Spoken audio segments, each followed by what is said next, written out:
In this video, you will find out where to buy juggling balls, which size are best, what I personally use, and how to avoid wasting your money. Let's go!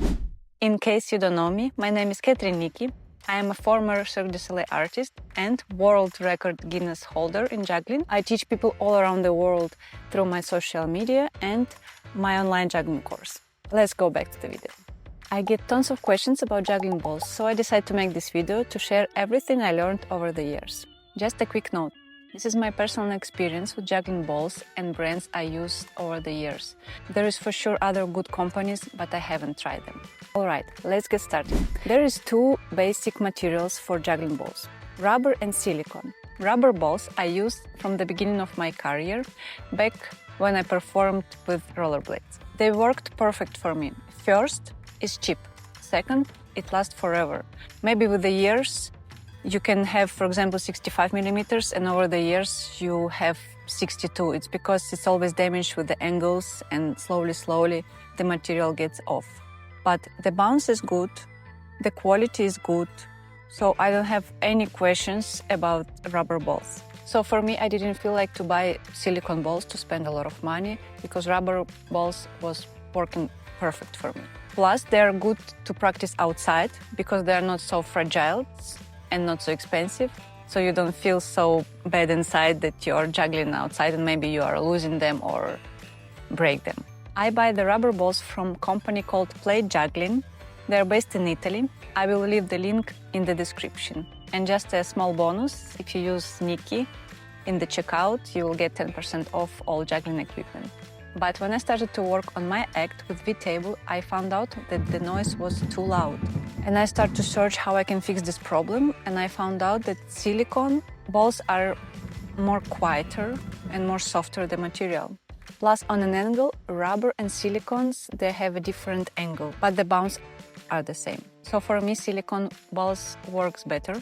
They are more comfortable, material more softer, and it's more easier to control and have less noise. So with the V-table, I prefer to work with silicone ones. I bought them from a company called Spotlight Circus Lab. I will leave the link in the description just in case you want to check them out. The quality is good, they never break. I use them, I think, more than 5 years for sure. They never break into the to pieces. I had one company silicone balls before, and they break completely into pieces, which was a little bit for me sad because I spend a lot of money. Of course, if you're a professional juggler, you work a lot, you earn money with your shows, it's better to invest money in silicone balls. They're softer, they're quieter, and they're more easier to control. But you also should know they're more expensive. I worked 10 years with rubber balls, and for me they worked perfect. So if in this moment you don't have budget, trust me, rubber balls is a great choice as well. It really depends on your act, on the surface you're juggling on, and on your personal goals. Now I want to talk about the size of the balls. It's really important because it can affect your technique. When I started, I used 75 millimeters, which was good because you can see juggling balls from very far away. It's good if you work in the circus, but for me it was a bit too big and too heavy, so I skip until 70 millimeters. I think I juggle around 10 years with 70 millimeters. Worked perfect for me. But when I start to train a lot 9 balls, I start to feel pain in my shoulders, so I decided to go down until 60 or 65, I was not sure. So I bought 2 different sizes, and I worked a couple of years with 60 millimeters, but they're a bit too light, too small, because I'm tall and I have quite big palms. And on the stage, I don't feel really good the weight, so for me it was difficult to control the tricks. And I decided to go until 65 millimeters. And now I'm working with 65, which for me works better. It's harder for the muscles, of course, but I feel more controlled my tricks. So what I would suggest, 60 millimeters better for kids.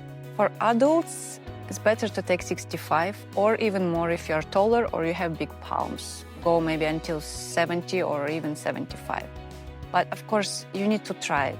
Many people different, and many people has different goals, and many people has different acts. So it's up to you which tricks you have, which technique you have, how strong you are, or where you work in. It's really many these small details is very important. I hope this video was helpful for you. If you want to see more video like this, please like, subscribe and leave your comment below. I will be happy to help you with any questions or juggling tips. Thanks for watching and see you next time. Bye!